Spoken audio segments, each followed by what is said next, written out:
नमस्कार अमरावती। महानगरपालिका आमसभेत आज भाजप महिला नगरसेविका आक्रमक झाल्याचं पाहायला मिळालं आहे। अमरावती मनपा आमसभा आणि महानगरपालिकेच्या बैठकीत महिलांच्या सन्मानाच्या मुद्द्यावरून राजकीय वातावरण तापले आहे।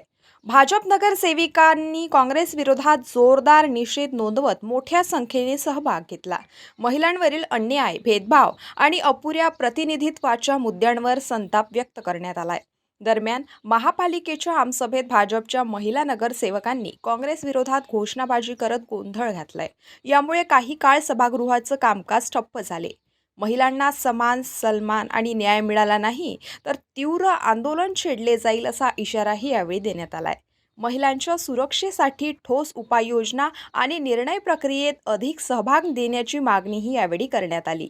सभापतींनी हस्तक्षेप करत शिस्त राखण्याचं आवाहन केलं आणि कामकाज पुन्हा सुरू केलं। या घडामोडीमुळे स्थानिक राजकारणात तणाव निर्माण झाला असून संबंधित पक्षांची पुढील भूमिका काय असेल याकडे सर्वांचं लक्ष लागून आहे। नगरसेविका जो विधायक नारी शक्ती वंदन कायदा अधिनियम कायदा जो संसदेमध्ये नामंजूर करण्यात आलेला आहे त्याबद्दल नारी शक्तींनी आज विरोध दर्शवलेला आहे।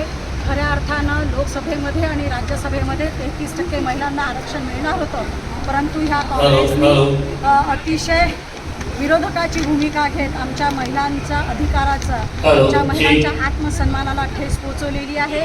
संपूर्ण देश याकडे बघत आहे। महिला विरोधी त्यांची नेहमीच भूमिका राहिलेली आहे। इकडे मोठ्या मोठ्या गोष्टी मारतात, महिला सन्मानाच्या मोठमोठ्या गप्पा करतात, मात्र जेव्हा वेळ आली तेव्हा त्याच्यातून पळपूट वाटा काढतात। माझा या गोष्टीसाठी निषेध आहे। मात्र देशाचे पंतप्रधान माननीय श्रीमान नरेंद्रजी मोदी आणि राज्याचे मुख्यमंत्री देवेंद्रजी फडणवीस यांच्या नेतृत्वात हा लढा आम्ही कायम ठेवणार आहे आणि 2029 मध्ये महिलांना आरक्षण मिळवून दिल्यापर्यंत आम्ही हा लढा ठेवणार आहोत, एवढं मी या ठिकाणी